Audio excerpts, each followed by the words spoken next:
Dibukanya isi surat, hanya 2 baris yang berbunyi, "Utusanku ternyata menyerah, pulang tanpa hasil. Mohon maaf telah membuat Mas Radit terkejut. Wassalam."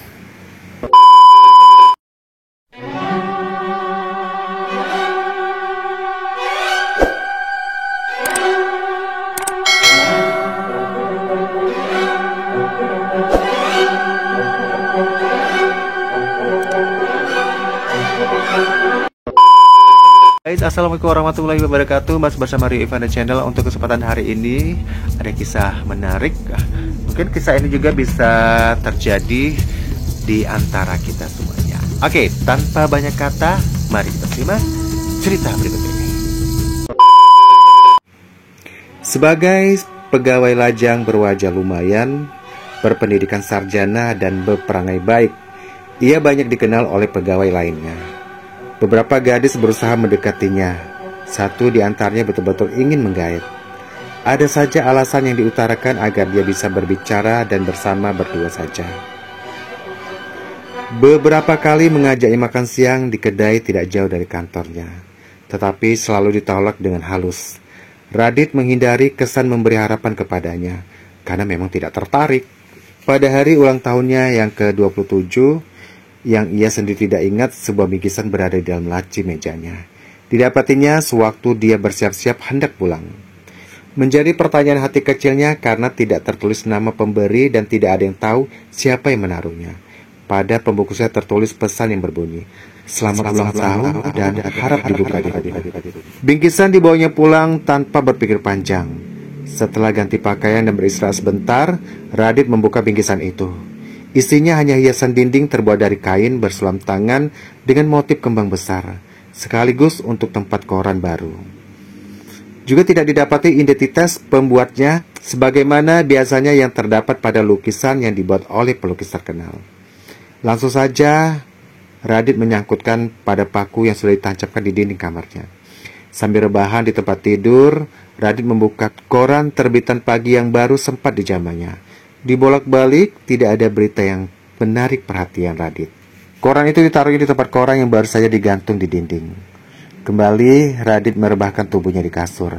Tidak lama kemudian terlelap tanpa ada masalah yang menjadi beban pikirannya. Bangun-bangun, setelah dikagetkan oleh bunyi peletak-peletak cukup keras yang datang dari arah tergantungnya hiasan dinding tadi. Radit bangun. Diangkatnya koran yang ada di dalamnya. Diperhatikan ada apa gerangan. Ternyata tidak ada apa-apa. Kembali Radit akan meneruskan tidurnya. Setelah menoleh ke arah gantungan koran tadi, agak terkejut dia melihat ada asap mengepul dari dalamnya. Sekejap dia pikir bahwa dia ceroboh telah meletakkan puntung rokok di atas koran yang kemudian ditaruh di tempat koran itu. Buru-buru dia bangkit, hendak melihat apa yang telah terbakar. Tetapi betapa terkejutnya, tubuhnya terdorong ke belakang sampai tersandar di pintu kamarnya. Di depannya berdiri makhluk seperti orang hutan, tinggi besar, berwarna hitam pekat, matanya merah, giginya putih menyeringai. Gemetar tubuh Raditnya, ciut nyalinya. Tidak mungkin menghindar karena kamarnya begitu sempit dan tidak ada kesempatan membuka pintu yang berada di belakangnya. Radit sempat berpikir bahwa yang berada di depannya adalah makhluk halus.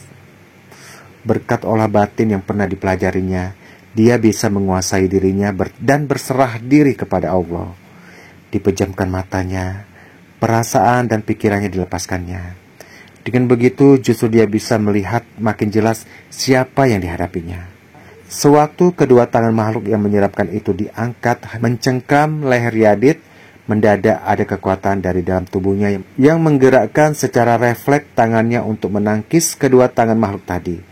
Kakinya disapukan pada kedua kaki lawannya dan puk, roboh ke tanah, menimbulkan getaran yang terasa sampai ke kakinya. Kemudian makhluk itu lenyap dan tak tahu kemana perginya. Asap putih tebal membumbung sampai menyentuh langit-langit kamar. Akhirnya mengalir keluar melalui lubang angin. Radit duduk di kasur, badannya basah kuyup, penuh keringat yang masih terus mengalir. Detak jantungnya perlahan-lahan kembali normal.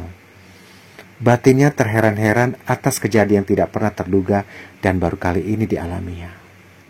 Kok dari dalam tubuhnya bisa mendadak timbul kekuatan luar biasa yang dapat melumpuhkan makhluk yang menurut ukuran bukan tandingannya. Wajahnya menengadah, kedua tangannya diangkat, mengucapkan syukur dan terima kasih atas perlindungannya. Sampai pagi Rati tidak tidur sedetik pun. Walau tidak ada kejadian apa-apa lagi, pikirannya diberati bayang-bayang kejadian tadi.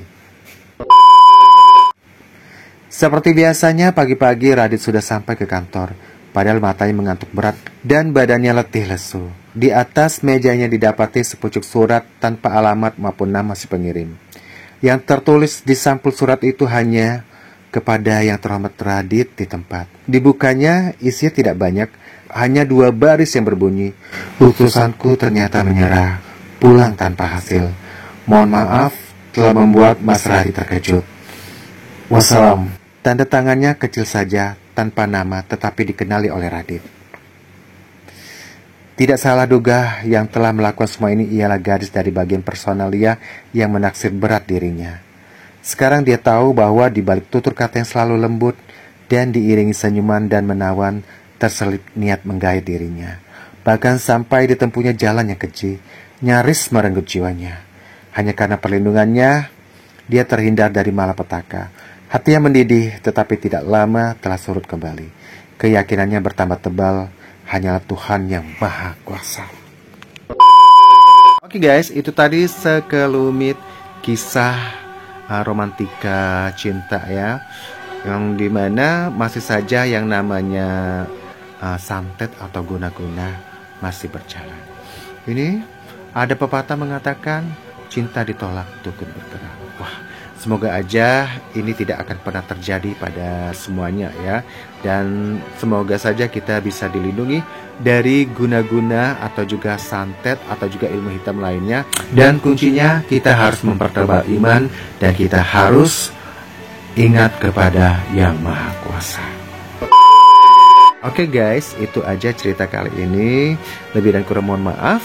Semoga kisah-kisah ini bisa menjadikan suatu pelajaran untuk kita. Serio undur diri, dan jangan lupa untuk selalu subscribe, like, comment, and share. Wassalamualaikum warahmatullahi wabarakatuh.